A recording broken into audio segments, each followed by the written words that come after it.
80களில் கல்யாண விருந்துகளில் வெஜ் பிரியாணிகளில் தென்பட ஆரம்பிச்சது. இதனுடைய ருசி பிடித்து போனதுனால பலரும் இதை கடைகளை தேடி பிடிச்சு வாங்கி சமைக்க ஆரம்பிச்சாங்க.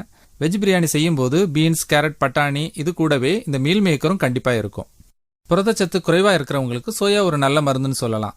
சோயாவை அவ்வப்போது சீரான இடைவெளி விட்டு சமையல்ல சேர்த்து வரலாம். சோயா பால், சோயா சீஸ் இதுலெல்லாம் புரதச்சத்து அதிகமாகவே இருக்குது. தானிய வகைகள்லயே சோயாவில தான் அதிகமான புரோட்டீன் இருக்குது. 100 கிராம் சோயாவில் 28.6 கிராம் புரோட்டீன் இருக்குது. இந்த புரோட்டீன்ல நம்ம உடலுக்கு தேவையான அடிப்படை அமினோ அமிலங்கள் அனைத்தும் இருக்குது. மாமிச புரோட்டீனுக்கு இணையா வரக்கூடிய ஒரே சைவ புரோட்டீன் சோயா பீன்ஸ் தான். அப்படி இருந்தாலும் சோயாவில் கொழுப்பு குறைவாகவே இருக்கு. 100 கிராம்ல 20 கிராம் கொழுப்பு தான் இருக்கு. சோயாவில் கார்போஹைட்ரேட்டின் அளவும் ரொம்ப ரொம்ப கம்மி தான். சோயாவில் நல்ல நார்ச்சத்து இருக்கிறதுனால தளர்ந்த சோர்வடைந்த இதயத்திற்கு சோயாவின் பாதுகாப்பு ரொம்பவே முக்கியமானது. சோயா ஒரு இயற்கையான ஆன்டி ஆக்சிடென்ட். மினரல்கள் சோயாவில் ஜாஸ்தியாவே இருக்குது. இதனால சோயா சுலபமா எலும்புகள்